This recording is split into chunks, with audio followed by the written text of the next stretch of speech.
What is up, Lorcanas? We are back for some card reviews from somebody that doesn't play Lorcana yet. I have experience in Hearthstone, so I do have some experience with some card games, but this will be the first time I'm seeing a lot of these cards. I've only played the Gateway beginner box, so I don't know what the meta is. I don't know how strong these cards are. I'm just going to have a look at them and then make a guess and just kind of get myself a little bit more familiar with them. So if you haven't seen these cards, might be a good way to just go through them with me and have a look, and we'll see what Ruby has to bring to the table, both metaphorically and literally. So naturally, we'll start with the ones here. This is Taffy Ta Mutton Fudge. That's a wild name. A 1/2 showstopper. When you play this character, if you have a location in play, each opponent loses 1 lore. That seems like a pretty good skill for a 1/2. I think the problem with this being on a 1/2 is you probably don't have a location in play yet most of the time.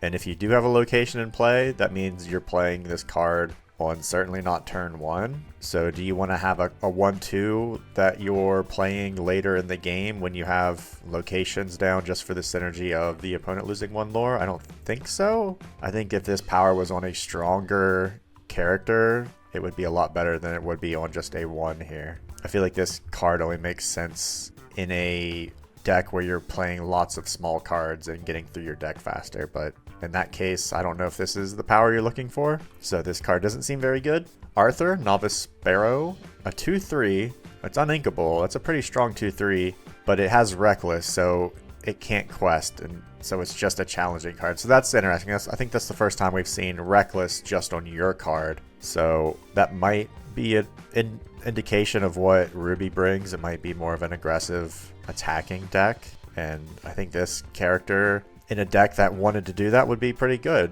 You're already getting some early game strong characters out with this one.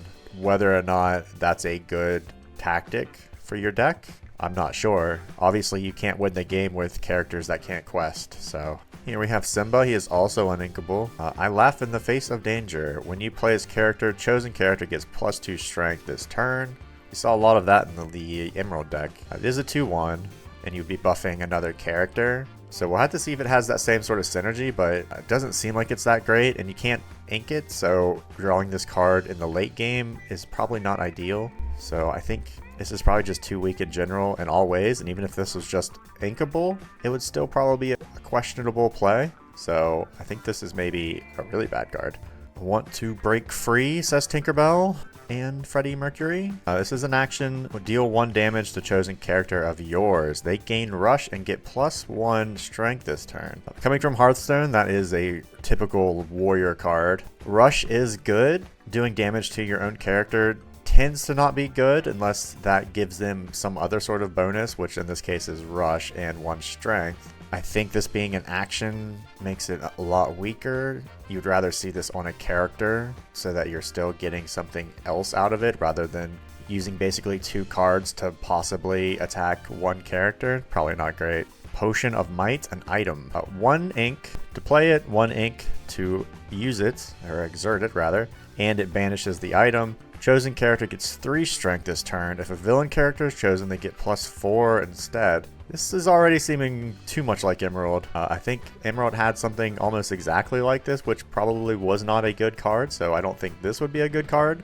Again, you're paying 1 just to play this, and then you're playing another ink just to use it, and this is all you're getting out of it. That just seems like a waste of a card in your deck. Ruby Chromacon. Chosen character gets 1 strength this turn. That is probably better in general than that last item, just because you can continually play this. I think this is still pretty weak. I don't know if you want to get a 1-cost item out that only does this little to the gameplay. If this was a more expensive item that did a higher strength, I think it's much more likely to be relevant to gameplay. I don't think this would be good enough. Here is our first location. It's uninkable.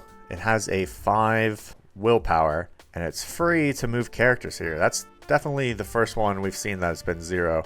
On your marks, once per turn, you may exert chosen character here and deal them 1 damage to move them to another location for free. That seems crazy. What an interesting ability this location has. Obviously, seeing none of the other locations, it's really hard to judge how good this is. If there is a really good location that has a high cost, then this location might make sense to put in your deck to cheat some ink out. But at face value, it's impossible to judge this location, so I'm not sure. Li Shang, General Sun, a 2/2, and that's it, so not very good. I guess looking at this and seeing it's a 2/2 and then seeing that bird or whatever, that sparrow, that is a 2/3, that maybe makes me think that sparrow is not as good as it possibly could be when it can't even quest, and it's very similar to a 2/2 here. So yeah, that bird is probably just too weak to be bothered with, because Li Shang is too weak to be bothered with, and he actually has a bit more flexibility with what he can do. You can ink him, you can quest with him,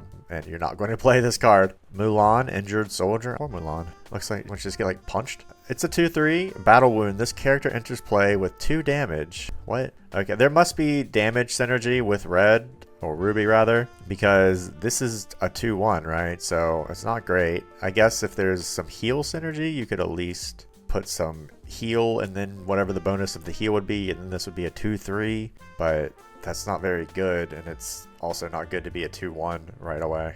Imperial Proclamation, an item. Call to the front. So whenever one of your characters challenges another character, you pay 1 ink less for the next character you play this turn. That seems good. That seems like a cheap way to get ink out, or not get ink out, but to cheat a little bit of ink. That could be you, if you're, especially red seems like it might want to challenge a bit more than other classes do, or colors. So if you're regularly challenging and you have this, it could be a way to get a 6 cost card out on 5 instead, much easier than this. So this could be a pretty good way to cheat a lot of ink out over the course of the game. So I think this is probably a pretty good item to have. Vitalisphere, an item. Extract of Ruby. Pay 1 ink and banish this item. Chosen character gains rush and gets +2 strength this turn. They can challenge the turn they're played. That's what rush is. I don't think, again, there was that similar item to this that was also, just didn't feel like it was worth it. I don't think that paying 1 ink, actually paying 2 ink overall just to give 1 character rush is worth it. Even if it does make them a little stronger, I feel like you'd rather just have cards that have rush on them already, even if they're a little bit more expensive. This just seems like an expensive item that you may or may not need to use at all, so it might be dead in your deck. Here's another location. This one costs 1. It's a 5 willpower, 1 to move, called Training Grounds, and Possible Pillar. If you pay 1 ink, chosen character here gets +1 strength this turn. That doesn't seem very strong. I feel like 1 strength is just not going to be a game changer, and having a card in here that's not a game changer at all probably isn't worth the card being in your deck. You need to have stronger cards than this. Voyage. This is an action. Move up to 2 characters of yours to the same location for free. That's maybe, but maybe it's better to just use that Speedway instead of this action. It's not too much different, and then this is an action that may not be relevant if it's in your, if you have this drawn and you don't draw the locations you want to move characters to, then you're just sitting on this, you're just holding this card forever. Whereas if you had that location, you could just put it down, and then it's always ready for you, essentially, whenever your other location that you want to move to people to gets put down. So this just seems a little less inflexible to a card that sort of does the same thing. So I would rather have that other card, and that other card is questionable about how strong it is as well. So I would definitely not want this one over it. Jolly Roger, I like this art. Of course, it's just a ship. I love ships. This is uninkable. Jolly Roger hooks ship. It costs 2 to move a character here. It has 5 willpower. Look alive, you swabs. Characters gain rush while here. And all hands on deck, your pirate characters may move here for free. That seems a lot better than some of these items that give a character a rush that you have to get rid of. I mean, sure, you're paying 2 ink for this, but if you're playing a pirate deck, I feel like this is much stronger, because again, you could play your location could be down. You play a pirate, and you can instantly move that pirate onto the ship, and that would be free, and they'd have rush. So all your pirate characters would just have rush if this was on the board, and it only costs 1, so it's not a huge investment in the first place. So I think if you have strong pirates, I think this ship could be really, really strong way to control the board. Felicia, always hungry, 3-1. It has reckless, not very good. Bye, Felicia. Got an action. What did you call me? Chosen damaged character gets +3 strength this turn. Just doesn't seem very strong. Again, I think we are going to see a lot of cards that have this sort of action of a damaged character gets some sort of buff for you. And Emerald was more about the other characters getting weakened, the opponent's characters being weakened if they were damaged. So again, I don't think this is very strong. I think potentially higher cost cards might be worth an action, but I don't think this one would be. It's just too conditional to take up a space in your deck. Sword in the Stone, a uninkable item. You can exert it and pay 2 ink. Chosen character gets +1 strength this turn for each 1 damage on them. This seems a bit situational. It seems also maybe just a bit too expensive. I think there will be, obviously, like that Mulan character would have synergy with this, and that, so you would be able to give that damaged, that wounded Mulan an extra, what, 2 strength, because she starts with 2 damage. So she would be a 4-1, and you might be like, oh, that was good, but also altogether, she cost 1, this cost 1, this action cost 2. So you're paying 4 ink for a 4-1. That's not really that exciting, all told. The later in the game this gets, the better it gets, of course, because ink is less. You might have more ink to spend, so maybe late game this gets a little bit better. But again, you might not be giving your characters that much strength. I guess we'll see what the synergies are. So I think this item seems a bit iffy to me right now. It's probably a bit too weak to play. And it's a bit, maybe just because it's expensive. Maybe if this was 1 ink, it'd be a big game changer. But 2 ink, you're just not using this item early, and I don't think you want to lose the early game because you're having to play an item that you're not really using. Minnie Mouse, always classy, a 1-3. You are not going to play this card unless you need a mini for shifting, and there's probably better ones than this. Sergeant Tibbs, a courageous cat, a 2-2. Probably not gonna see that either. Fan the Flames action. Ready chosen character. They can't quest for the rest of this turn. That's just too weak as an action. I think that you see this sort of thing on character cards, and then it's a bit more impactful. And I guess it would only be your character anyway, because they can't quest for the rest of this turn. So if you did it to the opponent's characters, it wouldn't matter. They can't quest on your turns anyway. I can only see you really wanting this if you have some sort of character that you do not want remaining exerted at the end of your turn that is worth having an additional card like this. But I haven't really felt like that's been the case for a lot of cards, and there's characters that do this that I think are just much stronger than just taking a card in your deck. He's got a sword! Chosen character gets +2 strength this turn. That seems just very weak. I think you'd rather have those items, even if they're too expensive, than just this. Just +2 strength is very low. Shield of Virtue, an item. Fireproof. Exert this and pay 3 ink. Ready chosen character. They can't quest for the rest of your turn. So very obviously almost the same thing as that action card, except you can continually play this. And I think late game this would have a lot more impact to protect some of your stronger characters that you don't want vulnerable to challenges. So I think this item has a bit more flexibility, and even if it is expensive, I think this can be a really powerful item to use regularly. In the end game, this ink cost isn't going to be as punishing as it would be early in the game, so this is more of a late game card, even if it is a 1, just for this protective ability it can offer. So I think this card is actually a pretty good item. We are now on to the 2s. Here is another Taffeta Mutton Fudge, a 2-2 with 2 lore. Not terrible, but probably just not good enough, even if you are getting kind of some early game lore. It's still a pretty weak card, and it's not really offering anything else to the board, so don't see this as being played too often. Turbo Royal Hack, a 2-3 uninkable, but it does have Rush. This character also counts as being named King Candy for shift, so you can shift a King Candy onto this, so that probably gives it a little bit more value. I mean, of course, I don't know who King Candy is and if you are wanting to shift King Candy early on, but having Rush, this could be an early game anti-aggro-y sort of card, so, and the fact that it can have a shift as a target, it might be alright. Daisy Duck, Spotless Food Fighter, a 2/2, has evasive. It's not very good, right? Evil comes prepared and action. Ready chosen character of yours. They can't quest for the rest of this turn. If a villain character is chosen, gain 1 lore. So we saw that a 1 cost that did this, and this gives you a bonus if it's a villain character, but I don't know if that is worth 1 ink. So would I play this at 1 ink if it didn't have this on the end of it? I don't think so. Would I play this at 2 ink if it had this on the end of it? I still don't think so. So I don't think it's worth this cost. Just playing a card to get 1 ink is just not really that good. Ratigan's Party, Seedy Backroom. This has got a 7 willpower, so it's pretty high, and it's pretty cheap to move units here, just a cost of 1. Misfits Revelry. While you have a damaged character here, this location gets +2 lore.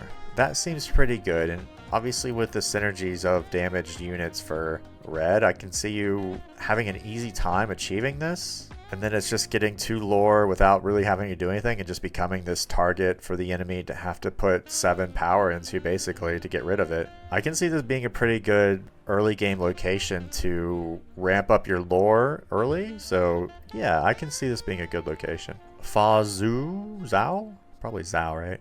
Mulan's Father, a 0/4. War Injury, this character can't challenge. Head of the household, exert it, and ready chosen character name Mulan.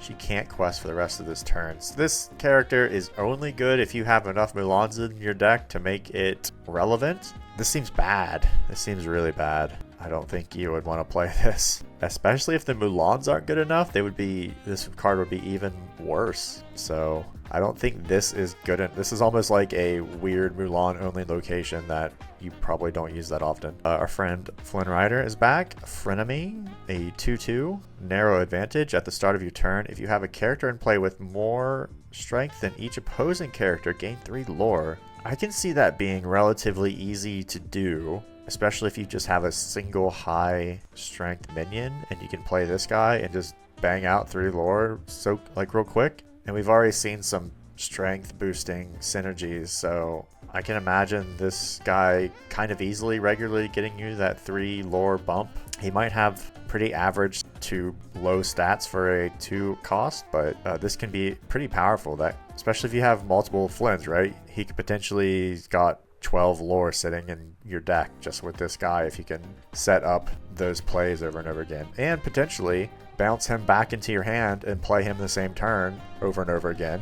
You could just rack up lore out of nowhere. Con, Beloved Steed, a 3/2 with nothing else, not very good. Lumiere, Fiery Friend, a 2/2. Fervent Address, your other characters gives +1 strength. See, it's like cards like this that kind of make those items and actions that just give you like 1 extra strength kind of pointless, because like Lumiere's doing that and giving you a body on the board. And this seems like a really simple way to just boost up your other characters and maybe combo them with Flynn, obviously. So yeah, this seems like a decent card to play, especially in some like low-cost minion decks that you're just trying to control the board with. All of a sudden, they're strong enough to fight anything early game, right? If they have 3 to 4 attack, maybe there's just going to be that little extra Lumiere gives them. And he's on the board fighting for it, and it's passive, so he could just kind of always hang out on the board for when you need him.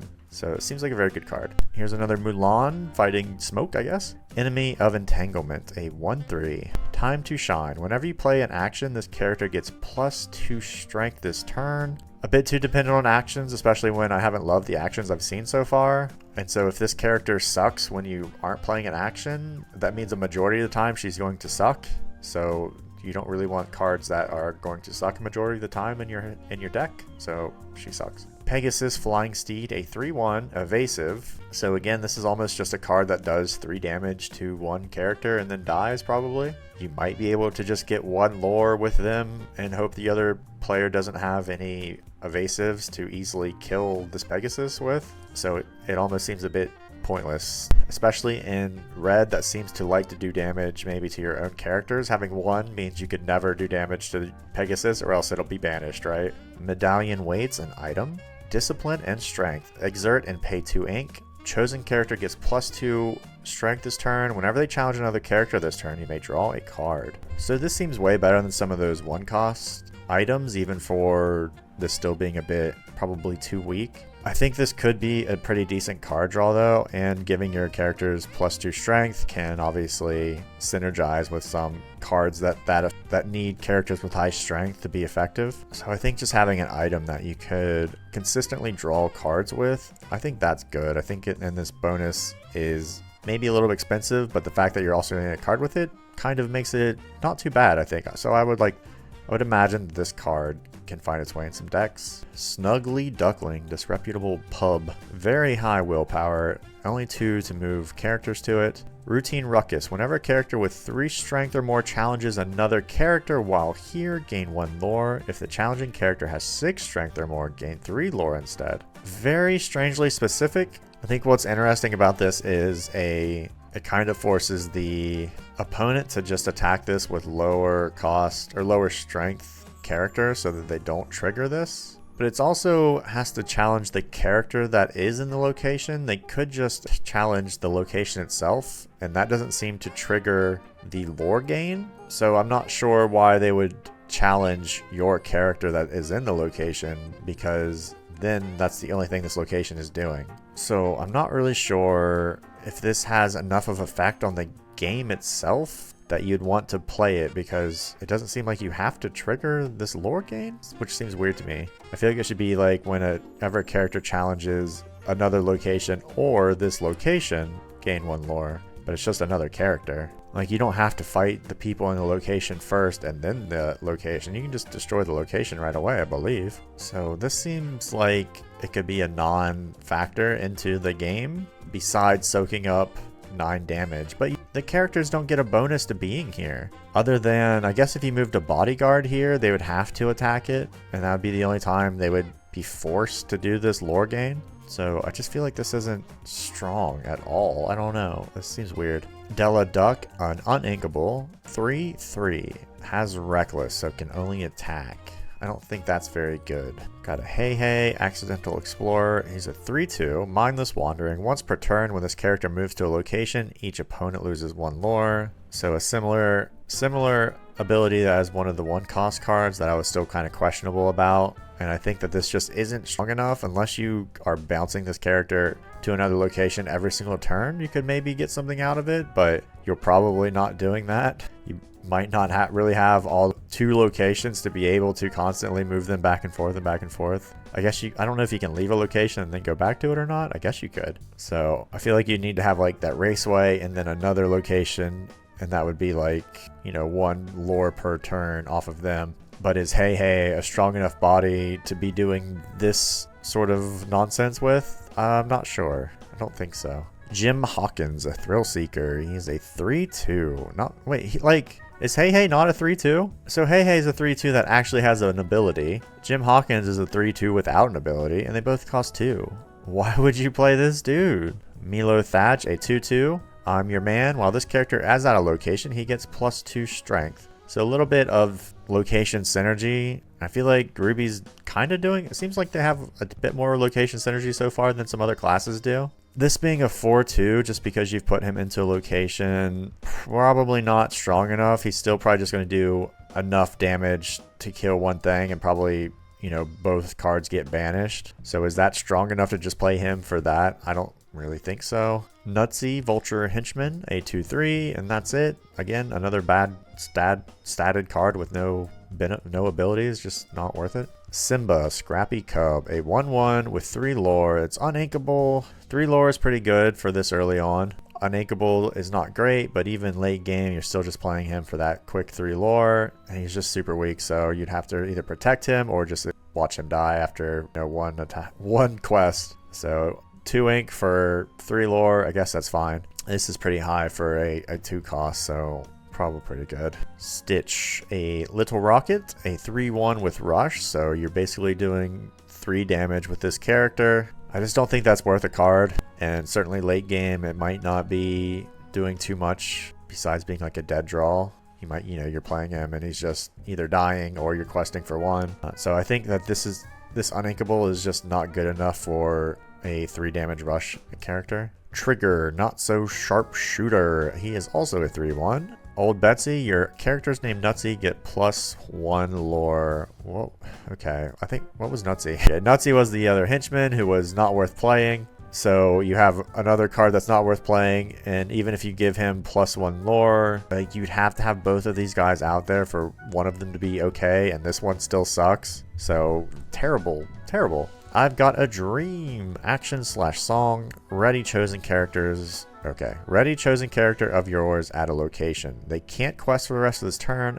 Gain lore equal to that location's lore. Again, location synergy, and there's sort of just too much going on here. So you'd have to have a character at a location, obviously. It needs to be a location that has lore attached to it. And then, okay, sure, you can protect one character, but they can't quest anymore. So I guess you could quest with them, protect them with this card, and then you'd also gain an extra little bit of lore. It just doesn't seem like a lot for what you have to do to even trigger this card, which makes it just probably a dead card too often, so you don't want to have it in your deck. Bone, I don't know what his name is. Precocious Entrepreneur, a 2/3. That's not very good. Lady Tremaine, an uninkable 2/2. Not for you. When you play this character, each opponent with more lore than you loses 1 lore. I've seen cards like this before. It's a conditional that might not even happen, so that makes it much harder to think that this is a good card, because you don't want to just play a 2/2. You don't want to just,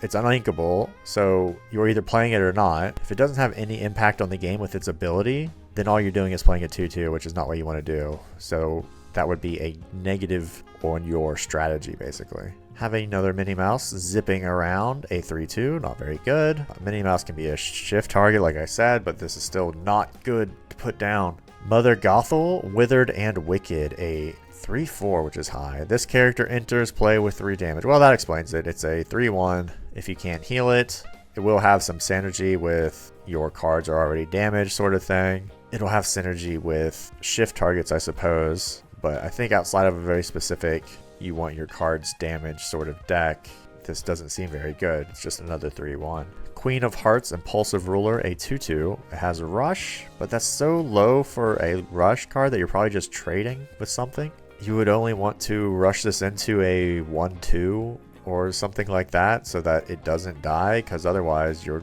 might as well play one of the rush characters that have 3/1, because you'd be doing at least more damage and still trading.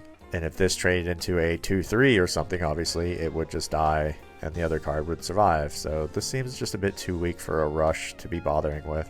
Go to the distance. Nope, that's not what it says. Go the distance. An action/song. Ready chosen damaged character of yours. They can't quest for the rest of this turn. Draw a card. 2 conditional, and anytime it says draw a card, it's bad. So this is bad. And what I mean is, if they're tacking this onto whatever this action is, that means that they don't think this action is strong enough for this price. And if drawing a card doesn't make it good enough, then it's usually just, this action is just not good enough usually. So you don't want to pay 2 ink to draw a card. Teeth and Ambitions. Action/song. Deal 2 damage to chosen character of yours to deal 2 damage to another chosen character. I have a feeling we're going to see some really good synergies with your characters being damaged, and if we don't, then these cards are really bad. But if we do see some really good synergy with your cards being damaged, these sorts of cards will be good. So this is potentially good. At face value, it's obviously not that great because you're kind of doing the same thing to both cards, but you have more control over it. You could do this to a high cost or a high willpower card of yours to kill, or rather banish, one of theirs that only has 2 willpower left. And you could do this for free for pretty cheap because it's only a 2 that a 2-cost character could sing. So there's a lot of flexibility in this, and I'm going to guess that there's some synergy, so this is probably a good card as long as you're playing a synergistic deck with it. You can fly. An action/song. Chosen characters gain evasive until the start of your next turn. I don't feel like that's good enough. It's very conditional about what's going on in the game, and what's going on in the game might mean evasive is pointless, so this card could very likely be pointless. Peter Pan's Dagger. Your characters with evasive get 1 strength. It's an uninkable 2. I feel like even if you were playing, okay, so it's an item at least. This item in a deck with loads of evasive characters, I can imagine being very good. Obviously, if you're not playing a load of invasive characters, this wouldn't do anything. And is this strong enough to be played in a game with lots of evasives? I don't think so. So I just don't think one strength is strong enough for some of these items. Donald Duck, Boisterous Fowl, a 2/3 with nothing else. He's just a shift target, but there's probably better Donald Ducks to shift onto than this guy. Gaston, Arrogant Hunter, a 4/2 with Reckless. I just don't feel like Reckless is strong enough. I feel like you could get a 4/2 without Reckless, and it would be just as efficient. It would honestly just be just as bad, right? So it's almost like you've got a 4/2 and you're like, well, I don't love that. And it's like, oh, well, it's also limited to its uses. Well, I really don't love that. So is it getting a 4 strength out? I think the only thing you're looking for here is that this could synergize with some of those cards that you want to have at least one high cost character for. And this could be maybe the cheapest way to do that easily without having to use another item or action on it or ability. So outside of that, this would be a bad card. And I just don't love Reckless on your own characters. And I guess that is the punishment to having a stronger stat line. But I'm not sure that he is strong enough that I'd want to be playing him. LeFou, Instigator, a 2/2. Fan the Flames. When you play this character, ready chosen character. They can't quest for the rest of the turns. So this is like I was saying earlier with some of those actions that just ready a character. I'd rather have LeFou doing it, because then you got a body down and he can quest for lore. So if there is value in just readying a character, then I'd rather have LeFou doing it. So I can see this being a better card than a lot of those actions that do it, and even those items that do it. So I think this is a better card than those things for sure. So this is probably a decent card to play. Cut to the chase. Chosen character gains rush this turn. Did we not see this already as a 1 cost? A 2 cost just for a character to gain rush seems absurd. So no thank you. Tangle, an action. Each opponent loses 1 lore. Also bad. What is going on with these? We are on to our 3 costs. We will start with Wreck-It Ralph, Demolition Dude. A 1/4. Refreshing Break. Whenever you ready this character, gain 1 lore for each 1 damage on him. I can see the plays happening with this guy, especially for these damage synergies. This is going to be one of those cards that really does benefit from those sorts of damage synergies, and those also cards that ready a character, so you could protect Wreck-It Ralph and then keep getting lore every time you ready him. So you quest with him, he gets that lore. You ready him, he gets 3 lore if he's taken 3 damage. Then you quest him again, and then you ready him again, and now you've gotten like 8 lore in just 1 turn. So for such a low cost, he could be a huge lore gainer. So this seems like a very good card. Snowana Rainbow, a cool competitor, a 2/4 with rush. I feel like this is a better rush stat line than some of the other ones that we've kind of seen. It is very expensive at 3. Drawing this late in the game would be pretty bad. And I think because of that, that really knocks this down a bit. If this was inkable, I would like it a lot more, even if it affected the stats a bit or took away the lore. Again, sometimes they put lore and stuff on these cards that you just want to be challenging with. And it's almost pointless. I'd rather have this lore on the stats as a 3/4 instead. So because of that, I think it's just a bit too weak to want to be playing it. And you don't really want this stuck on your hand like too late in the game. Ratigan, a Raging Rat, a 1/5. Nothing can stand in my way. While this character has damage, he gets 2 strength. I don't think that's good. I've seen 3 costs that are 3/4s. So him having 1 damage on him would make him a 3/4. So why would you play him that requires you to get that damage just to make him an average card that I wouldn't play? So he's honestly worse than an average bad card. We have Pete, the Pastry Chomper. He's a 4/3, not really good enough. Donald Duck, Daisy's Date. He's a 2/4. Plucky Play. Whenever this character challenges another character, each opponent loses 1 lore. That can be okay. It's probably a low stat line for that sort of thing to happen. It's not doing a ton because you could just lore with him, or quest rather, and get that lore anyway. I guess with this you might be clearing one of their characters and getting lore, so it might be he's kind of just getting 1 lore and attacking and then maybe dying. I just don't think that that's that strong of a play, especially when there's probably much stronger 3s than this. Here is yet another Minnie Mouse, Dazzling Dancer, another 2/4. Dance Off. Whenever this character or one of your characters named Mickey Mouse challenges another character, gain 1 lore. It's very similar to that Donald, which I didn't think was that good. I guess the bonus of Mickey Mouse also getting this ability if Minnie is on the board makes it a little bit better, but again, just probably not strong enough for this sort of cost and what you're probably trying to do with some of your deck builds. I don't feel like these cards would fit into that well.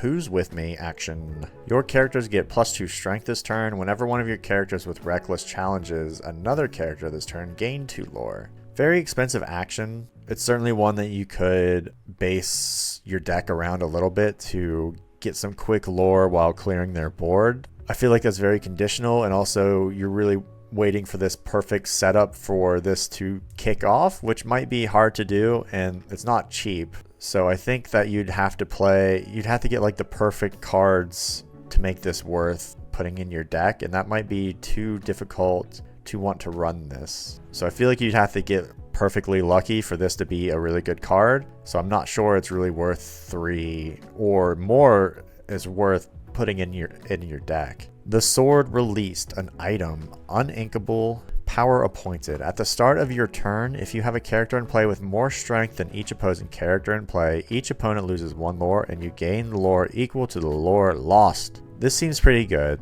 We had a similar ability earlier. I think it was just with a card. If you played it and you had higher strength. So this, and the fact that this is at the start of your turn, you can consistently do this sort of action. So this might be consistently a 2 lore swap. Like they lose a lore, you gain a lore. So altogether you're gaining 2 lore in the gameplay. And you don't even have to do anything. It's just happening. So that seems really good. And if you're ever playing multiple opponents, it gets even crazier, right? So seems like a very good card. Beast Wounded, a 2/6. That hurts. This character enters play with 4 damage, and he also has 2 lore. So he's basically a 2/2 with 2 lore. He's going to have that damage on him, so that will synergize with some of those cards that want damaged characters out there. Having 2 lore is good. Being a 2/2 is not very strong, so you questing with him probably just means he gets banished right away. So I'm not sure that this ability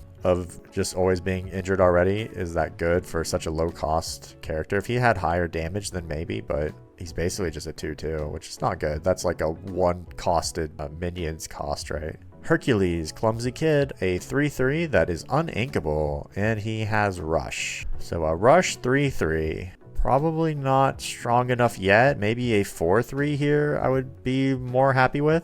And the fact that he's uninkable means that maybe late game all you're doing is doing 3 damage to something and then maybe also being banished because he doesn't have a ton of health. So I don't think that this is strong enough for a Rush character yet. Li Shang, Valorous General, a 3/2, not great. Can be shifted and you discard a character card, which is rough. Lead the Charge. Your characters with 4 strength or more get +1 lore. That doesn't seem that great either. It seems very conditional to your board, and the fact that you're giving up, I guess you don't have, this seems like whenever you have to discard a card to shift a guy, I'm almost like, no thank you.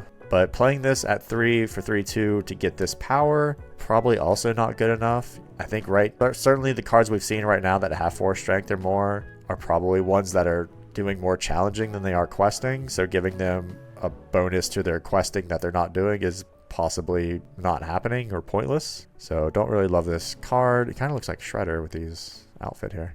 A Namari, Heir of Fang. Who is this? Is this from one of those one of the 2 animated films I haven't seen? 2 weapon fighting. During your turn, whenever this character deals damage to another character in a challenge, you may deal the same amount of damage to another chosen character. Boy, that's a lot to read here. So basically when she challenges, she's going to do at least 2 to a character, and then you can put that damage on another character. So that could be really good, especially if you buff Namari. Say you buff her to do 3, 4, 5 damage, then you run her into a smaller character and then take that damage, that 5 damage, and put it on another one to just batter 2 of the opponent's characters really easily. I could see that being very effective. She is uninkable, but I think if you're running Namari, you're probably running a deck that has decent buffing abilities so that she is getting more powerful, which makes her ability even more powerful. So I can see this being a really good play. The fact that she doesn't have Rush makes it a bit weak, but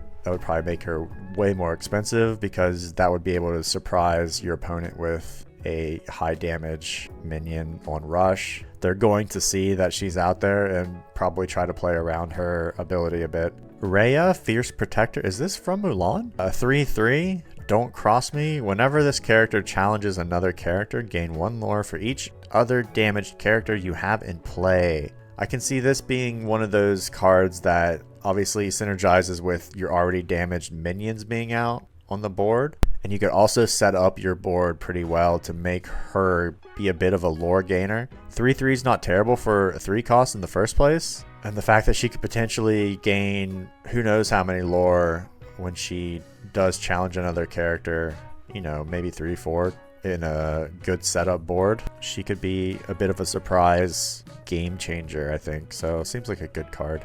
Sisu, Daring Visitor, a 1/1, uninkable, okay. Evasive, great. Bring on the heat. When you play this character, banish chosen opposing character with 1 strength or less. What? So how often is that hitting? That seems so conditional to being of any use. I don't feel like that makes it very good, especially it's uninkable. So yeah, I'm not really sure that this is a card you want to run too often, unless there's some really strong cards that have 1 strength or less that you're like just seeing all the time. That would make this a good one to run, but they're usually just like 1/2s and at best 1/4s, and you're not getting Sisu out until turn 3 here. I'm not sure how good this is. Here's another Sisu, an Emboldened Warrior as a 1/4. Surge of Power, this character gets +1 strength for each card in opponent's hands. That seems pretty good, especially with some decks that are going to be filling their hands with card draw. This is probably going to be like a 4/4, 5/4 pretty easily. The fact that it's getting 2 lore is going to make you want, obviously, a decent quester, and it'll be tough to get off the board without losing your own characters challenging almost every time, probably. And it's got some decent health as well, so it's probably getting 2 lore easy, and then probably taking 2 characters off the board with it. This seems like a very strong card. Tuk Tuk, Lively Partner, a 2/3, has evasive. On a roll, when you play this character, you may move him and one of your other characters to the same location for free. The other characters get +2 strength this turn. I saw a similar card that earlier that did the same thing, except this one has an extra bonus. Giving it 2 strength this turn is really only good. Well, I guess you could attack with it. So if this character was already ready to challenge another one, and you played this guy, moved him to a location, and then did this and gave him an extra strength, I think there's a location that probably gives you a bonus to having strength and challenging from it as well. So it's a bit of a good mana cheat, especially with a good location out. Getting him just to a location for free can be pretty good. And the fact that he can get another character to a location for free, that could be a 4 to 6 ink cheat in some of these higher cost locations. So that could actually be like this huge, massive move that you do. And he's got even a little bonus thing right here. I think even without this other character gets 2 strength, I feel like that's just like a bonus to an already good action. He's not super strong, but I think this action's pretty good, and he's evasive, so he's got that bonus too. Seems just, he's got a lot going on for him. Brawl, action, banish chosen character with 2 strength or less. That seems pretty alright. I like that it's inkable, because if you don't need it, then you can ink it. And it could be a way to get rid of a pain in the butt character that you can just play this action and get rid of them right away. I think that sort of, there's not a load of actions that I've seen so far that are doing this sort of thing. So I think that this adds a bit more value to a card that just straight up gets rid of a character. The Plank, an item, walk. So this is uninkable. You pay an extra 2 ink to banish this item and choose one. Banish chosen hero character, so that's good. Ready chosen villain character. They can't, well, that's bad. So this seems really expensive. You're already paying 3 and now you're paying another 2 just to get rid of a chosen hero character. If this would only be really relevant very late game where maybe there's a very strong hero character out that you can't struggling to get rid of. I don't think you're paying this to ready a chosen villain character. That's just so expensive for this action. So it's either this one or nothing. And then, so we're saying, do you want to pay 5 ink to get rid of a single character? Probably not. I know there's Dragonfire that already does that and isn't the same as this. So maybe, I don't know. And plus, when you think of items, they are vulnerable to other character cards that can get rid of items. So this could be something that doesn't actually get used. You just have to spend your ink on it, and then the opponent gets rid of it. Ariel, Adventurous Collector, a 2/3, has Evasive. Inspiring Voice. Whenever you play a song, chosen character of yours gains Evasive until the start of your next turn. That doesn't seem very strong to me. I don't love Evasive so far, and having to play a song just to give another character Evasive seems very situational and probably not happening enough for this card to be worth playing regularly. Kakamora, Menacing Sailor. What is he from? He looks like a little... Is he like a Lilo and Stitcher? He is a 3/2, uninkable. And he's a pirate. We have seen some pirate synergy. When you play this character, each opponent loses 1 lore. We've seen that before, and I just don't feel like it's strong enough, so I still don't feel like it's strong enough. And so playing an uninkable 3/2 that just does this, unless you're playing a bounce deck to constantly knock lore off your opponent, I don't think so. Got another uninkable, Maui, the Soaring Demigod, a 5/2. It's pretty high stats. Got Reckless. In My Belly, whenever a character of yours named Hey Hey Quest, this character gets +1 ink and loses, or wait, +1 lore and loses Reckless this turn. That is silly. That is not going to happen, right? Why would you want this stat line for this uninkable cost to have to play Hey Hey to make him questable?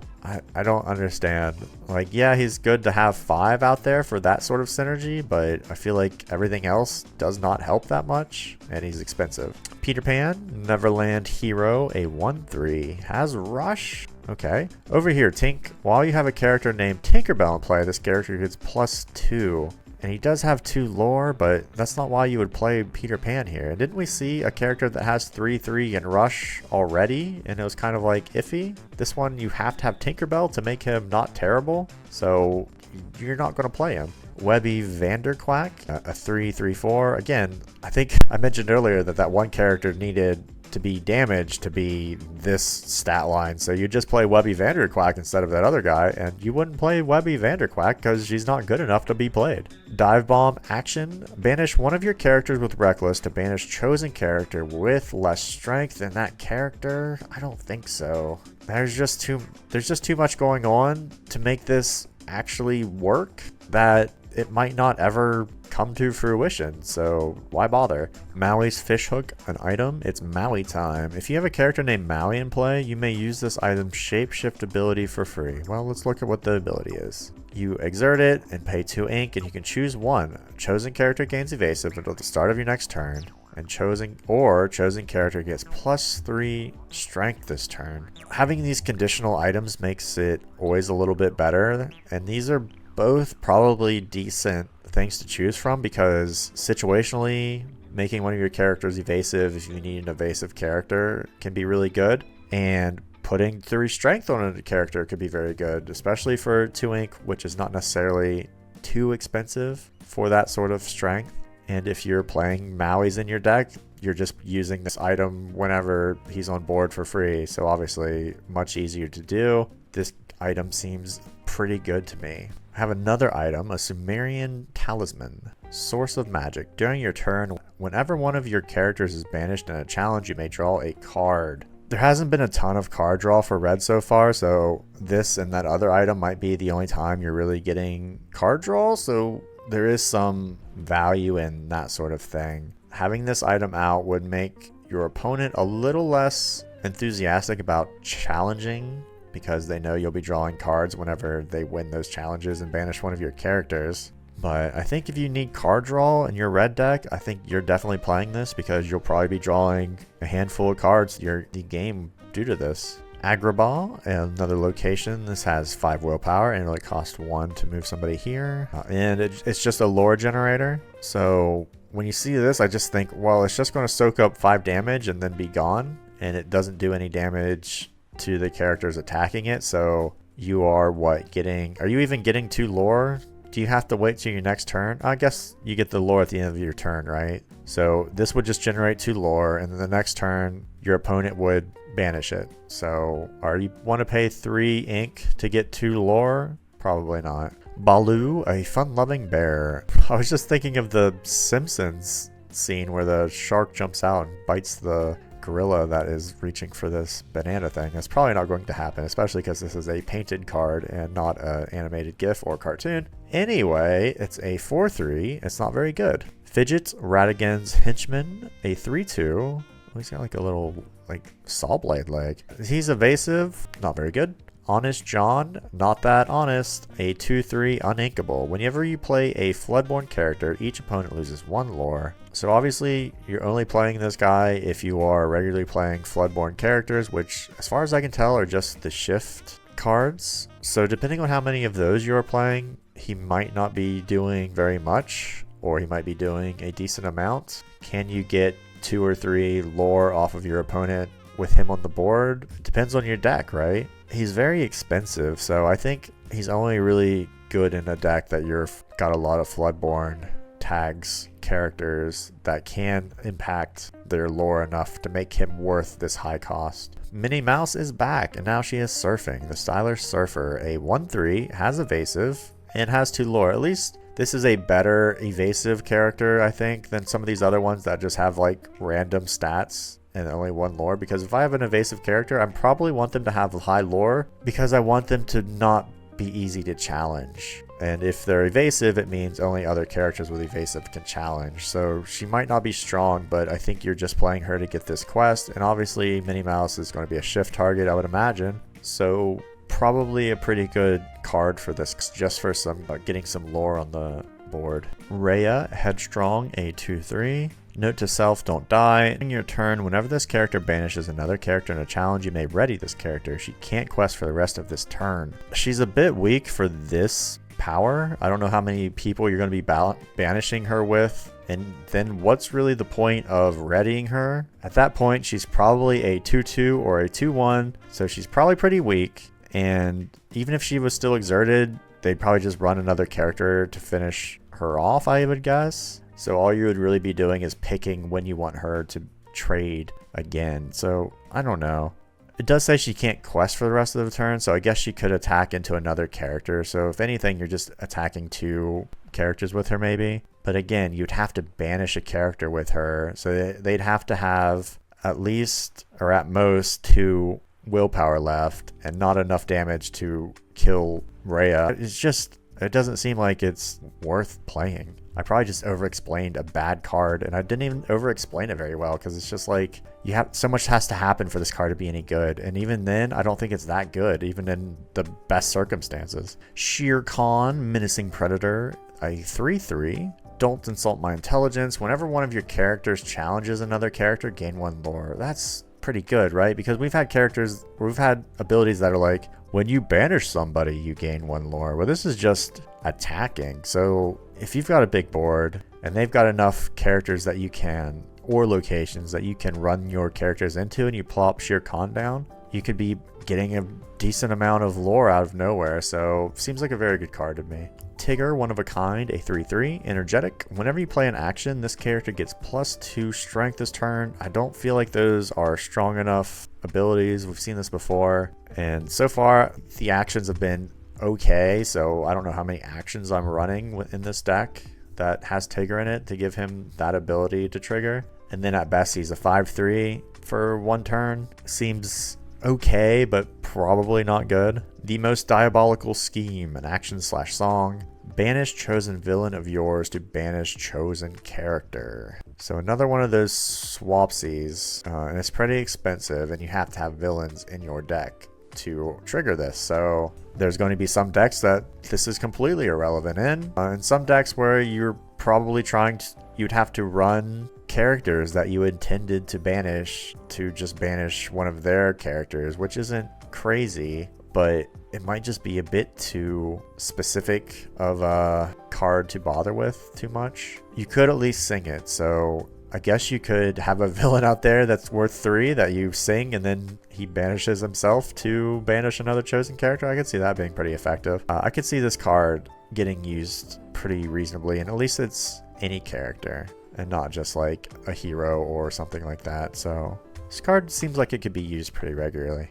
Abu, Mischievous Monkey, he's a 3/2, and that's it. 2 lore, not good enough, I don't think. I think we had a 3 cost, 3 lore, and if this is always bringing to the table, you'd rather play that 3 lore character instead. Aladdin, Street Rat, a 2/2, improvise. When you play this character, each opponent loses 1 lore. We've seen almost the exact same card, and it's not good enough, so I don't think it's happening. Peter Pan, Fearless Fighter, a 3/2, and it has Rush. It's just not strong enough. There's been a 3/3 with Rush, right? And this is uninkable? I mean, I know Peter Pan can be like he has synergies with other cards, and he also could be a shift target, but if you're rushing, that means you're wanting to attack something, and he has such little willpower here that he's probably attacking and banishing himself at the same time, so probably not worth it. Poisoned Apple, an item. Take a bite. Pay 1 ink and banish this item. You exert chosen character. If a princess character is chosen, banish her instead. That is very important. I think if you would only use this item to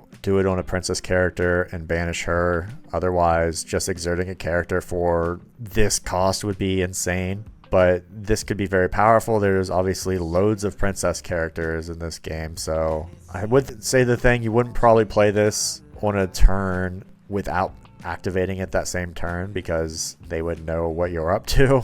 I guess that could be a good way to keep their princesses off the board because you'd just be threatening to banish them at any time, so it could be a bit of a mind game as well. But you wouldn't want them to get rid of this item either because it's very strong. Seems like a great card. Let us look at the 4s. Rancis Fluggerbutter? What'd you call me? Chocolate Charger, 4/4. Nope, not good. Mickey Mouse, Enthusiastic Dancer, a 2/4. Perfect Partners. While you have a character named Minnie Mouse in play, this character gets +2 to strength. So you have to have Minnie Mouse out there to make him almost as good as Francis Fluggerbutter. So great. Like, he has 2 lore. That makes him a little bit better, but obviously not good enough. Taffyta Mutton Fudge is back, a 3/3, and you can shift her onto your other Taffyta Mutton Fudges that you've been playing because, I mean, for one, you haven't been playing them because they weren't good cards. So do you want to play them so that you can get her out on a shift target because her new roster move is once per turn when this character moves to a location, gain 2 lore. That makes everything a little bit more interesting with Taffyta here. Is that good enough to make you play those other cards? I don't think so. Do you play this card as a 4 ink 3/3 that can do this? And so in a location deck, I think you do. We'll have that speedway that's free for characters to move to, or I think it's 1 to move there and then it's free to move to another one. Was that what it was? So you could potentially be gaining lore that way as well as having a 3/3 1 lore character, which isn't terrible. So she could be a sneaky way to get some lore gain, I think. So I wouldn't be surprised if she's run in lore heavy decks. Or location heavy decks, rather. Oh, look at this card art. Crazy. Robin Hood Sharpshooter, a 1/4, uninkable. My greatest performance. Whenever this character, look at the top 4 cards of your deck, you may reveal an action card with cost 6 or less and play it for free. Put the rest in your discard. Interesting. We haven't seen this sort of action with the Ruby deck yet so far. This looking at the next cards in your deck. This could potentially be terrible for you if you look at the top 4 cards of your deck and none of them are action cards that cost 6 or less,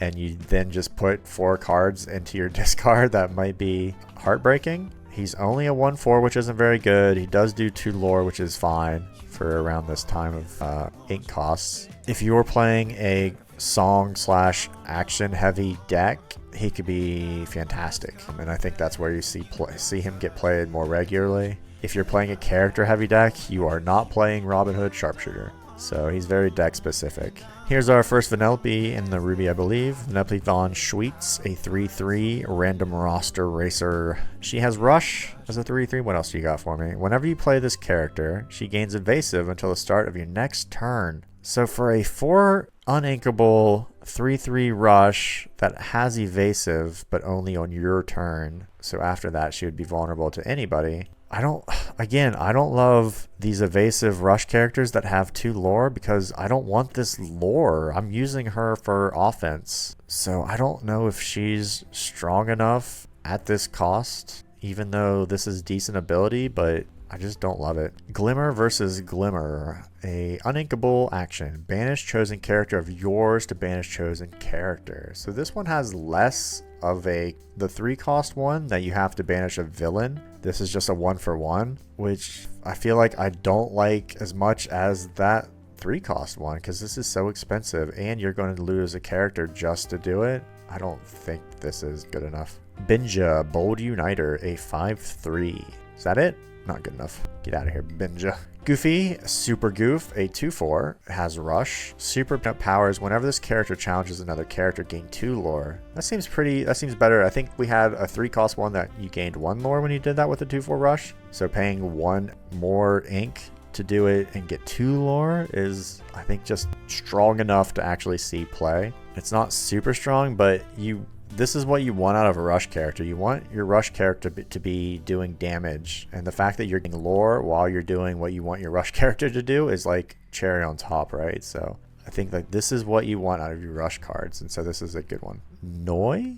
Acrobatic Baby? What is this from? Okay, 4-4. Fancy Footwork. Whenever you play an action, this character takes no damage from challenges this turn. That's actually maybe the first card we've seen that does something like this, just a complete non-damage sort of ability. This could be really, really good in certain decks. Obviously decks that you are regularly playing songs or actions to trigger this ability, which would let them just basically probably banish any character without taking any damage at all. And then if you could consistently play more and more actions and keep this character battering the opponent, that seems like it could be really good. Araya, Guardian of the Dragon Gem. Oh, gotta protect that Dragon Gem, whatever that is. A 3-3. We have to come together. When you play this character, ready chosen character of yours at a location that can't quest for the rest of your turn. I think that's just too specific. You have to have a location and a character there just to activate this power. Probably just not happening enough for this to be a good card. Tong, Survivor, a 3-6. He's reckless and he's uninkable. That doesn't seem very good to me. Again, you're just getting these stats for this cost, and I don't know if I want to pay those stats for just this. I mean, I don't think I want to pay this cost and have this card in my deck just to have a 3-6-1-4. Be King Undisputed, action/song. It is uninkable. Each opponent chooses and banishes one of their characters. That could be very strong, especially against an opponent that is playing high cost characters rather than lots of small cost characters. So potentially you might not necessarily they might not get rid of like a really good card that you want, character that you want them to. But if they've only got 2 characters out and they're both pretty good, then they'd have to pick one of them, right? So you singing this card and getting it out for free would be a really good way to just clear one of their units just anytime you get this card. And I don't think that that's asking a lot to have a 4-cost character out there that just immediately gets rid of, banishes one of their characters, regardless of what their stats are. It's still banishing a character for nothing potentially. So I can see this being a very good action/song. Stronger song than action, obviously. Moana, Undeterred Voyager, a 3-4 with Evasive. Not the worst, but just not really good enough, I don't think. Prince Eric, this is a very good card art. Expert Helmsman, a 2-2. Surprise Maneuver. When this character is banished, you may banish chosen character. So he's a 4-cost, and the fact that you may banish a chosen character is huge here, I think, because a lot of times these cards are like, they just banish the character that challenged them. But the fact that you can pick a chosen character means you put Eric out, you make him quest, and they know that when they banish him, they're going to have to lose their strongest character because obviously you're going to pick him. So they either, in some situations, have to just let him lore and then do whatever they want to do with that strong character to get their use out of them before they bother banishing Eric, because they know what's going to happen, right? I think this is a very interesting card and a very good card. I think you would probably run this 100% of the time. Slightly Lost Boy, 4-3. The Fox. If you have a character named Peter Pan in play, you pay 1 ink less to play this character. Okay. So assuming we have Peter Pan out there, are we playing 3 ink to play a 4-3 with 1 lore? No. So I'm certainly not going to pay 4 ink for it if I don't have Peter Pan. Here's another action. It's also uninkable. On your feet now. Ready all your characters and deal 1 damage to each of them. They can't quest for the rest of the turn. Oh boy, this seems crazy. So I'm guessing there must be massive synergy with something where you do damage to your own characters. And we have seen some of that already where, you know, for each damaged character you have, you gain 1 lore. This could be a good way to do that. Play loads of cards, run this. You're doing 1 damage to all of them, but at the same time protecting them because you're readying them.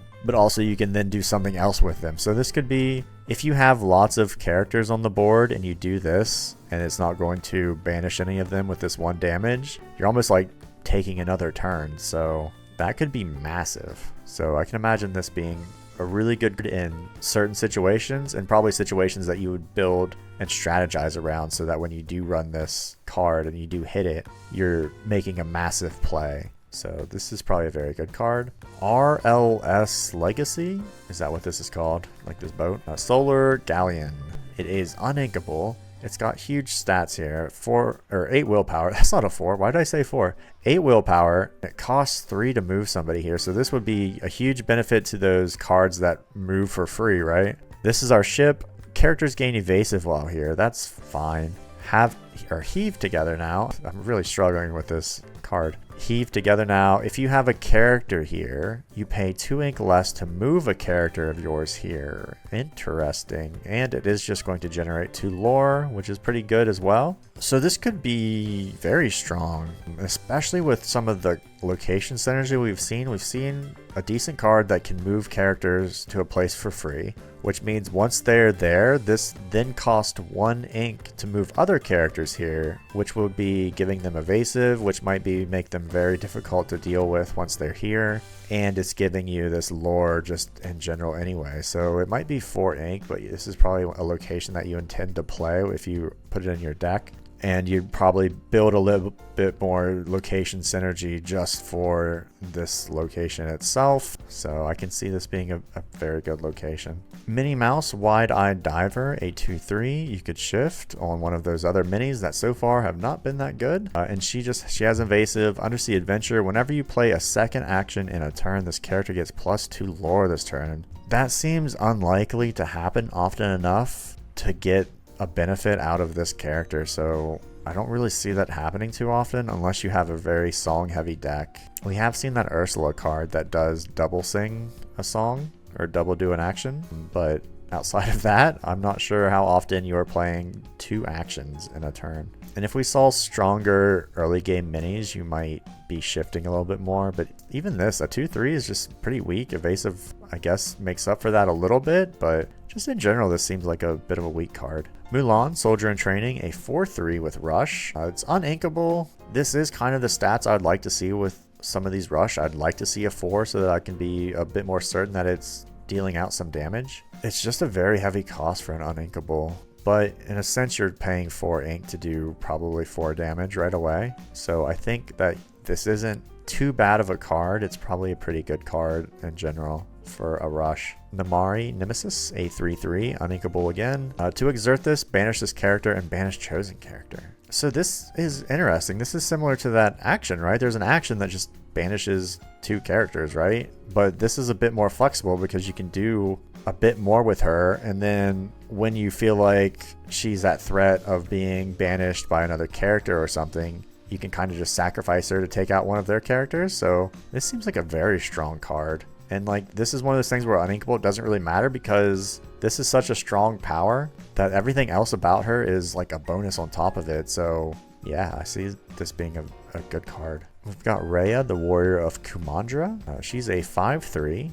And that's it. So not very good. Got another Tuk here, Wrecking Ball version of him. Uninkable once more, a 4/5 with Reckless. I don't think so, really. Is it just worth this for that cost to get a 4/5 out at 4? I don't know. I don't feel like it is. Dinner Bell, another uninkable. Loads of uninkables at 4 here. This is an item. You know what happens. Exert this and pay another 2 ink. You draw cards equal to the damage on chosen character of yours and then banish them. That's crazy. This could be very good. I think when you're looking at it, it's very expensive though, right? But the thing is, you can keep doing it at least. So if you have high willpower characters that have loads of damage on them, you're paying 2 ink to get, you know, X cards. It could be 3 cards. It could be 4 cards. You're probably not wanting to pay less than, like, I think paying 2 to draw 2 in a pinch you're going to do it, especially later in the game you're going to do it. But if you're getting 3 or 4 for just paying 2 after you've played this, I think that's pretty good. It seems like all of the card draw from red is coming from these items,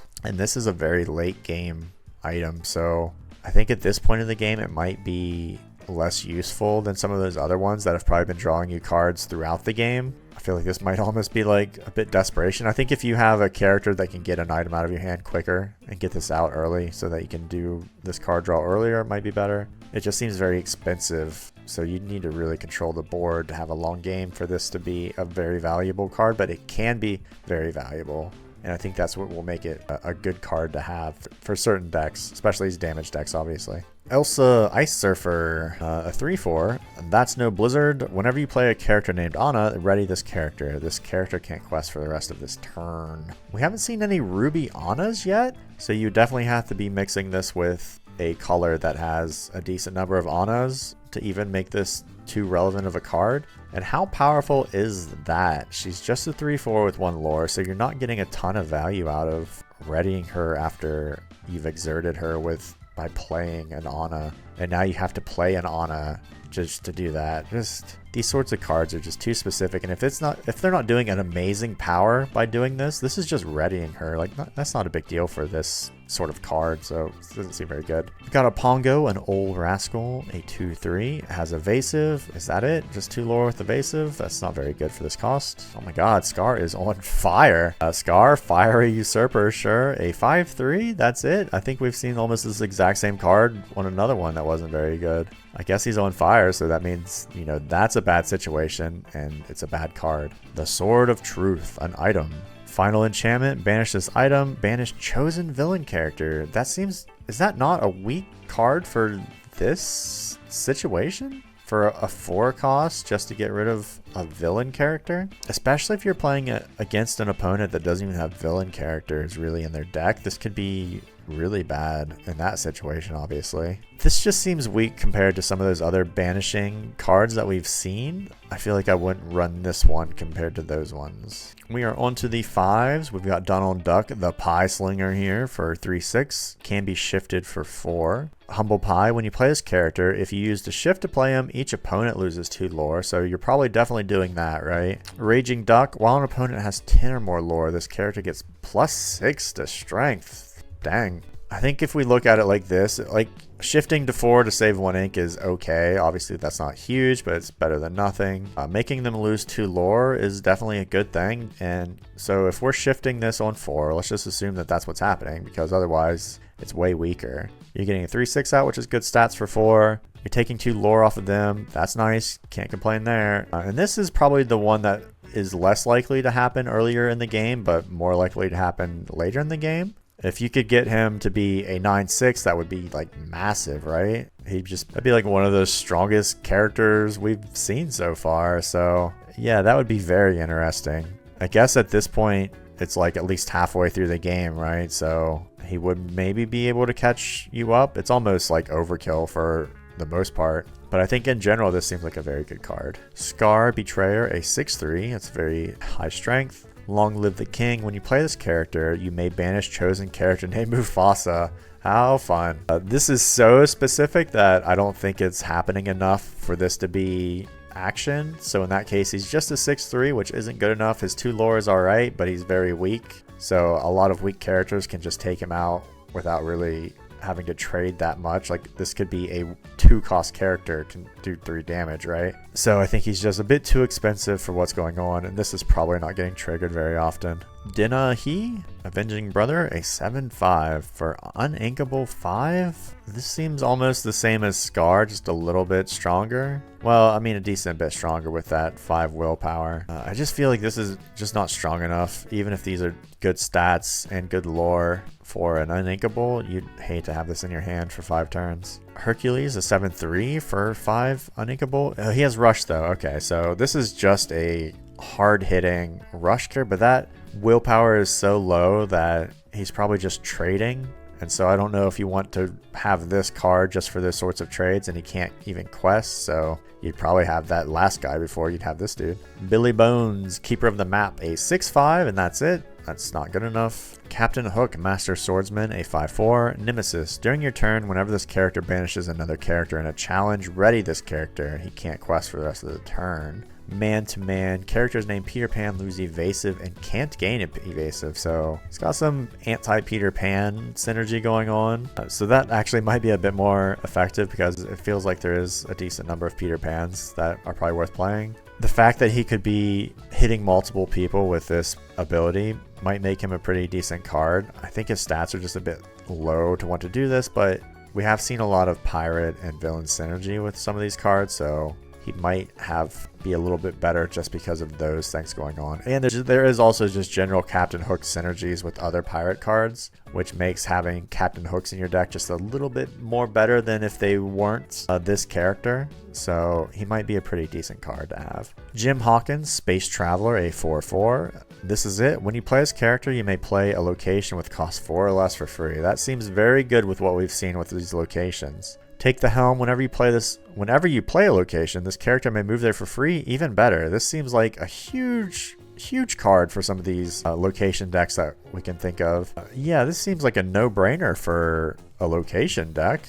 And there's been some decent locations for red, and I'm sure other colors have some good locations under 4, and he just moves to it. So, and he has 4 lore. He's got some decent stats. Seems like a really good card. Moana, Born Leader, at 4/4, can be shifted for 3, which would be very big.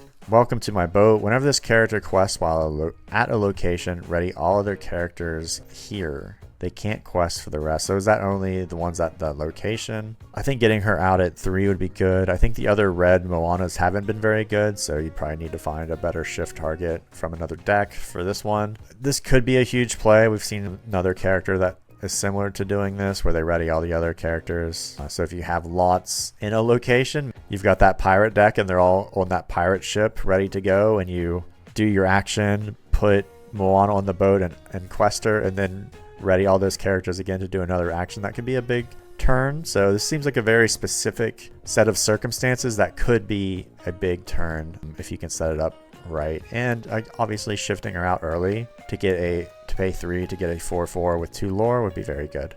Hey, another Scroop. This is the Backstabber version, a 2/5 brute. While this character has damage, he gets +3 to his strength. So at best, he's like a 5/4. And you have to do something to get that. So would a 5 cost 5/4 with 2 ink be good enough? Not really. We've kind of seen those stat lines already with some of these other cards without having to do anything to get there. So I don't feel like that's strong enough. Card Soldiers, full deck, a 5/5 for 2. I mean, like, think of that group. He was a 5/4 at best, right? And he had 2 ink. These guys are already doing that. Didn't we have another situation where Scroop was just a worse card than the one after it?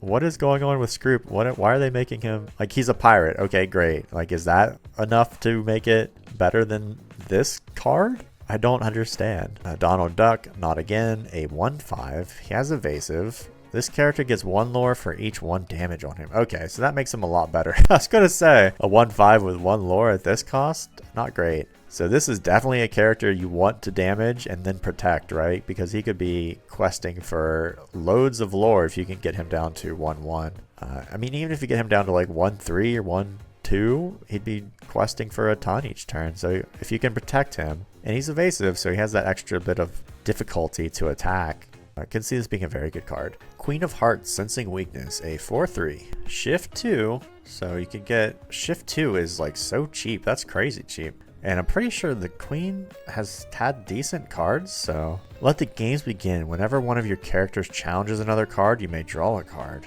Okay, so this could be a huge card draw for you. It's not that expensive, especially if you can shift it and then just have your characters be challenging another character. Easy card draw. Seems really good. Captain, Colonel's Lieutenant, a 6/5 for 5. Again, it seems a lot better than that Scroop, right? And I mean, it has 1 less lore, and this is a bad card, so... Goofy Daredevil, 3/4 with evasive and 2 lore. I feel like we've seen this card for cheaper, did we not? A 3/4, or it was a 2/4, I think, evasive with 2 lore. Well, I wouldn't want to pay 1 ink more for just 1 more strength, so it seems like a bad card. Maui, Hero to All, a 6/5. Rush. This character can challenge the turn they're playing. Why do I keep reading that? All right, so anyway, has Rush, has Reckless. So a 6/5 with Rush is kind of the what you want to see cost-wise. You want this heavy hits with some decent willpower to last so that they can keep fighting. And I think in these situations, like, this is exactly what I want out of a Rush. I want big stats, and I don't care that they can't quest. I want to be doing damage, so give me Reckless as a negative and put those into my stats. So Mally seems like a really good Rush character. Moana, Chosen by the Ocean, a 2/6, doing a bit of a Moses up there. This is not who you are. When you play this character, you may banish chosen character named Teika. Have I even seen this character yet? I don't feel like I have. So a 2/6 with 2 lore for 5 doesn't seem that good. I don't know who this character is and how good this is, but it kind of feels like that Mufasa action. Like, if this doesn't trigger, is this good enough? I don't really think so. Mulan, Imperial Soldier, a 4/5. Lead by example. During your turn, whenever this character banishes another character in a challenge, your other characters get +1 lore this turn. That could be very good. This stat line means that Mulan is probably banishing characters and you're choosing, so you could really set up for some big lore turns with your other characters if you can banish with this character, which you're going to be able to do. So this seems like a very good lore generator. Dragonfire, banish chosen character for 5 uninkable. This is like the most basic that it can get, and yes, it's 5 uninkable, but you're running this card for the specific reason of taking care of big characters without having to sacrifice your own characters for them. There's no trade-off besides the ink cost, so I would imagine that this is a regularly run card for getting rid of those hard to get rid of characters. We are now on to the 6s. Maximus, Team Champion, a 3/5. That's pretty low. Royally big rewards. At the end of your turn, if you have any characters in play with 5 strength or more, gain 2 lore. If you have it in play with 10 strength or more, gain 5 lore instead. I think at this point in the game, as the red build is really leaning towards high strength characters, I think it'll be very easy for you to get 5 or to gain 2 lore at the end of your turn just through this. This one seems a lot harder. I don't think it's obviously impossible, and if you had that Donald Duck that could potentially just have 9 base strength, just give him 1 more strength somehow, you would be gaining 5 lore, which would be absolutely massive because Maximus can already quest for another 2. So if you set it up right, you could get 7 lore with a single card here. And I think getting 4 lore basically would be pretty easy to do in the first place. And even if you just want to have Maximus without exerting, you could probably generate 2 lore pretty easily just through that, and then maybe, you know, trade with him or something like that instead. So this seems like a very good card. Mulan, Elite Archer, a 2/6. You could shift her for 5, which is not a huge ink save. Straight Shooter, when you play this character, if you use shift to play her, she gets 3 this turn, so you're probably definitely wanting to do that. Triple Shot, during your turn, whenever this character deals damage to another character in a challenge, deal the same amount of damage to up to 2 other characters. So that's interesting. I think that could be a really good way to do a bit of a board wipe. You're at least going to be splitting that damage to other characters that maybe are harder to hit, or they have higher strength that you don't want to challenge them directly, but they might have low willpower. The fact that you're only getting strength when you shift that character, well, actually, with a shift, you can attack that same turn. So if that Mulan that you shifted this onto hadn't exerted themselves yet, you could be attacking for 5 and splitting and then doing 5 damage to 2 other characters. So that could be a huge play. So I can see Mulan being a very sneaky way to deal a lot of damage to 3 characters all at once. And that could be like a board wipe and very, very powerful move. So this seems like a very good card. Hydra, a Deadly Serpent, 6/5. Watch the Teeth. Whenever this character is dealt damage, deal that much damage to a chosen opposing character. So it's uninkable, but that is a very interesting ability and kind of a fun ability. I like this one. I like this card a lot. So especially if you're just questing with it and they just send a minion or a character into you, they might banish you, but you're probably doing 6 damage to them. So that's probably a very easy to banish ability. And if they're doing 5 to you, you're saying, well, I'm going to put that 5 on another character. So you might be taking out 2 characters pretty easily with Hydra, I think.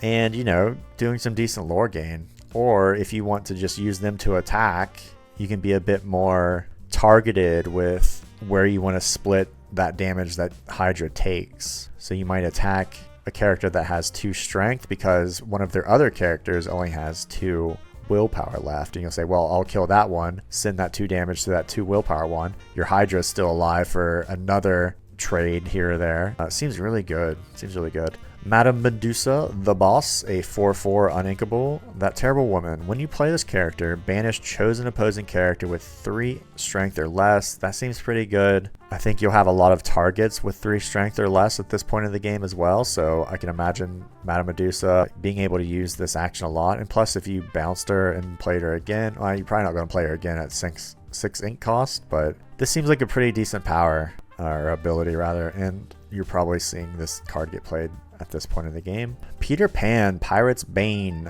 a 4/5, another shiftable character. He has evasive. You're next. Whenever he challenges a pirate character, this character takes no damage from the challenge, and he's 2 lore. This seems like a really good card. I feel like the Pirates package has been pretty good when you look at them, especially the Captain Hooks seem to be pretty good cards regularly. I think you're not unlikely to run into pirate challengers, and worst case scenario, you're probably shifting him out at 4 for a 4/5 with 2 lore, which is pretty good in itself, and being evasive makes him harder to attack. So I feel like this character is probably pretty good, because I think you'll run into a decent number of pirates, and to be able to take them out with no challenge at all is kind of crazy. Lady Tremaine, a 3/4. You could shift her for 4. It's uninkable, so you're probably looking for this shift target. Power to rule at last. When you play this character, each opponent chooses and banishes one of their character. That's what her other character, her lower cost one, does something similar to that too, doesn't it? So, you know, she seems like she's kind of cleaning up the board almost in a free way. This might be a pretty low stat line, but if you can shift her, this could be very, very good card to do, I think. So yeah, probably a good card. Got another Rhea, a Leader of Heart, a 5/3. Could be shifted onto those other ones. Champion of Kumandra. Whenever this character challenges a damaged character, she takes no damage from the challenge. That seems awesome. You're probably going to be having no problem attacking that, and because she has such high strength, she's probably, you know, regularly killing some of whatever. Oh my god, I can't talk. She's probably killing whatever damaged character she's attacking. So getting her out at 4 would be huge, because then you could attack right away and just wipe out one of their characters without taking anything in the challenge itself. So it seems really good. Rapunzel, letting down her hair, 5/4. Tangle. When you play this character, each opponent loses 1 lore. A 6 cost. The fact that this is just 1 lore still, like we've seen like 2 and 3 cost cards that do the same thing, and she doesn't have an amazing stat line and doesn't have amazing lore either. So for uninkables, this seems very weak. We've got a Stitch Abomination, a 4/6, has 3 lore. That's probably not good enough. I feel like we've seen better cards than this. I mean, he's got a body on him at least for doing 3 lore, but this seems really expensive to be playing this card when it doesn't really do anything else besides a quest. Here's that Tika that we could possibly banish earlier. An uninkable, an 8/6 with Reckless. So he's at least a big body and a big strength. If this was 10/6, you could at least see putting him out there and then playing that Donald Duck that would get, or that Maximus rather, that had the 10, what was it, 4 lore or something if you had a 10 strength out. But I mean, this seems really expensive for, if this guy had Rush, I think it would be like a no-brainer, but without Rush, I feel like he could really take up a card in your hand for a very long time before you got him down. And then he's still just Reckless, so you're still going to have to wait to utilize him. And if you had that other card that gets rid of him right away, say like your opponent had that card, you played him, just banishes right away, that would be miserable. I just don't think that this is a strong enough card to play when he's just a Reckless. Tigger, Wonderful Thing, a 4/4, has evasive, has 2 lore. I feel like we've seen stronger cards than this at this price point. Wasn't that Peter Pan a 4/5 with 2 lore and evasive and all the bonuses that Peter Pan had? I'm not sure. I mean, it was like a shift, but I just think this is a bit weak at this point in the game for only being a 4/4. We are now at the 7s. Pete, Steamboat Rival, a 6/6. This looks like a Futurama character. A 6/6 Scram. When you play this character, if you have another character named Pete in play, you may banish chosen opposing character. That's probably pretty good because I think there are some pretty good Petes. So it wouldn't be asking too much for you to have another Pete to play him. And if there's some very low cost Petes, you could just combo that out and banish any character, which is kind of crazy. And he's a decent body for a good ability as well, so I can see this being played. Radigan, a 5/5. He's the Party Crasher Radigan. It's uninkable 7, very expensive. You could shift him, so obviously you're going to want to shift him, and shifting him to cheat 3 ink is huge. He's also evasive, and your damaged characters get +2 to the strength, so he is definitely in your Ruby damaged character deck.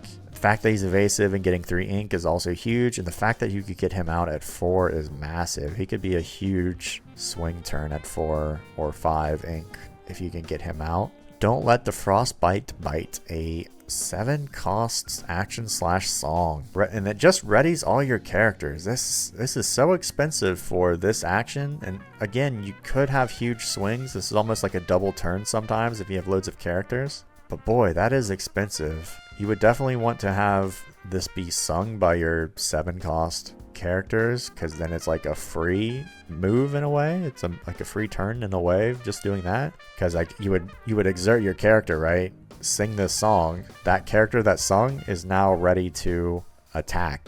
You know, it can't quest, but it could challenge or exert and do another ability or something like that. So this card, as long as it's being sung, is very good. I think paying 7 for it would be a very expensive thing to do. It might be very tough to do, but otherwise I could see this being a very powerful play. Maui as a whale, I guess. 8/8. This mission is cursed. This character can't ready at the start of your turn. I got your back. Pay 2 ink to ready this character. He can't quest for the rest of this turn. Is being an 8/8 worth this negativeness? Because I guess you can only you'd have to like attack with him, right? You challenge with him and then he's stuck at being exerted unless you pay 2 ink. But I guess the thing is you could attack twice, right? So on his turn that he's challenging, he challenges somebody, he hits them. You could pay 2 ink that turn to make him challenge somebody else. Okay, so that makes him a little bit more powerful.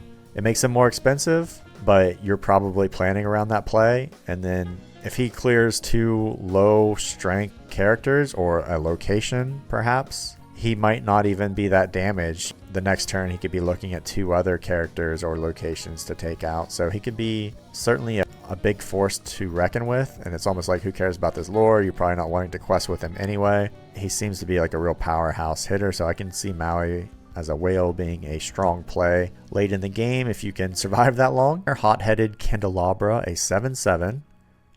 2 ink, he's just 7/7? I don't think that that's very good. I feel like I'd rather have Maui at that point. I feel like if you're having these huge bodies out there, you don't really care too much about the lore, even though it makes it hard to get them off of the board. But I feel like you're wanting to play these players to contend the board, I guess. Scar, Vicious Cheater, uninkable this time, a 6/5, has Rush, so that's really good. Daddy isn't here to save you. During your turn, whenever this character banishes another character in a challenge, you may ready this character. He can't quest for the rest of the turn. That seems really good. You're probably going to be getting him out, banishing a character, and that means you can ready him and attack again because he still has Rush, right? So you could potentially be bouncing him off of multiple characters depending on their strength and doing some real damage to the board. So this seems like a really good Rush character. It's very expensive though, so hopefully you don't draw him early. Aladdin, Heroic Outlaw, a 5/5, could be shifted at 5. Daring Exploit. During your turn, whenever this character banishes another character in a challenge, you gain 2 lore and each opponent loses 2 lore. That's very good. That's a 4 lore swing. And plus he's a shift, so you shift him early, which means he could attack and definitely get this swing in the game. But even if you just played him at 7, he'd be such a threat to your opponent's smaller that you will definitely target because they don't want to lose 2 lore and give you 2 lore. It's such a huge swing that, yeah, he seems like a very powerful character. Captain Hook, a ruthless pirate, a 5/5 with Rush. It is uninkable. You coward. While this character is exerted, opposing characters with evasive gain reckless. Interesting. What a kind of a gameplay changer out of nowhere. So even if you're just questing with him, all those characters that maybe were safe with evasive, all of a sudden they can't even quest, and they might be very weak characters that have, that's the reason they have evasive, is because they're, you know, evasive characters usually have weaker stats because that evasive counts for something on the card. So giving them reckless would make them almost pointless if they have weak stats, and it just makes them targets right away. So you might be able to, you know, you rush somebody, makes him exerted, and then all of a sudden you've weakened their board and made them much more vulnerable to attacks. Seems like a very good card. Seems like Ruby has some very strong late game cards. I feel like it's more about surviving to late game than, or being able to mix with a deck that has some ramp to get your ink up higher to get these big cards out earlier than expected. Be prepared. Action/song, 7 cost, uninkable, banish all characters, even your own, eh? This is obviously the first board wipe we've seen, and it's a massive board wipe. I can see this card being very, very powerful. Yeah, this card is going to be definitely huge. Usually cards that do this are just good cards, getting rid of, clearing the whole board, because you can prepare for it and your opponent can't. We are now at the 8s. We've got another Sisu, Empowered Sibling, uninkable 8, that's very expensive, 5/4, shifted at 6, which is probably what you want to happen. I got this. When you play this character, banish all opposing characters with 2 strength or less. That can be very good, especially depending on certain decks that you're playing against. And plus, you could mix this deck with one that makes the opponents lose their strength, which could make pretty much all of their characters be below 2 in some circumstances. So that can be a very strong ability, and it has pretty decent lore gain as well, even if this body is a bit smaller than some of these other big cards. You're probably playing this for this power, clearing their board hopefully, and then getting some lore going with your quests. Mickey Mouse, Brave Little Tailor with his gigantic scissors. It's like a horror movie scissor, like Clockwork game, like the Super Nintendo, whatever it was called. Clock Tower series. Anyway, he's a 5/5. Evasive, huge lore, very expensive, but if you can get him out and protect him, he is cranking out the lore with his questing. So this is definitely this seems to be Red's win condition, is survive to the end and then play huge characters and try to get lore all in these bursts, basically. Scar, Shameless Firebrand, a 6/6, uninkable, but could shift onto for 6, which obviously, as always, you probably want to do. Sometimes you just kind of like look at these cards and be like, well, I'm going to shift it, so this is really the cost of it. Rousing Speech, when you play this character, ready your characters with cost 3 or less. They can't quest. That's good. It's a bit of a weird power for this late in the game. I guess I don't know how many characters you would still have alive that cost 3 or less, but obviously if you can ready them, that would be really good. But I guess after that, he's still a bit weak. You basically have to shift him. You don't want to pay 8 for a 6/6 with 1 lore. That's obviously a very weak stat line. So you definitely want this ability to trigger and have an impact. And if you can play him at 6, even at 6, a 6/6 for 1 lore is pretty decent. So I mean, it's probably better than obviously average. So that's ideal. But if you're playing him at 8, I'd be like, oh, not great. And we are at 9s, our last 2 cards here. Gaston, Pure Paragon, a 10/6. So he could trigger that Maximus card by himself. Man Among Men. For each damaged character you have in play, you pay 2 ink less to play this character, and he has Rush. That's good. That's crazy good. We've seen that there's loads of damaged character synergy already, and this card getting out very early could trigger more synergies with such a high strength. We've seen several cards that like you to have a character with strength to gain lore in certain circumstances, and having Rush means he's just going to batter somebody right away if you want him to. So yeah, this is probably more likely to be a 6, or you're probably the 5 to 7 range cost. So would you pay 5 to 7 to get these stats out and this out?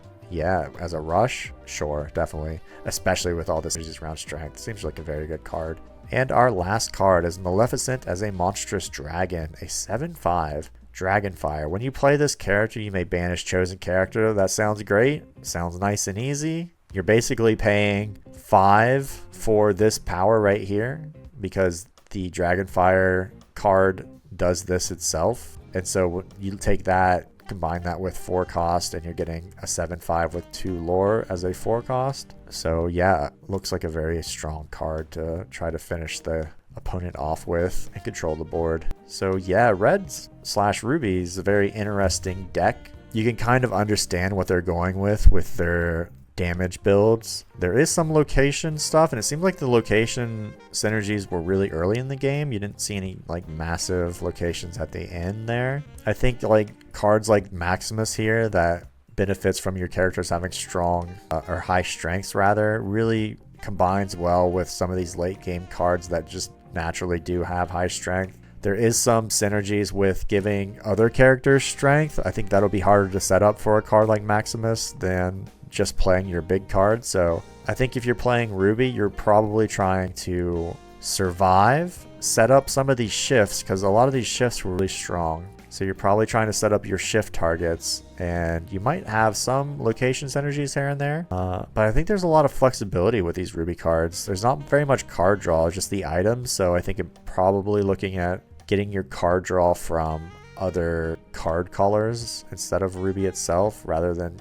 you know, having to use these items. Although some of them were okay. But yeah, big, strong characters, damage your own character sort of synergies, and some decent location synergies. I think there's a lot of interesting things you can do with Ruby. So yeah, that was Ruby. Next time we'll look at Sapphire, the blue. I hope you enjoyed looking at the cards with me. Until next time, adios.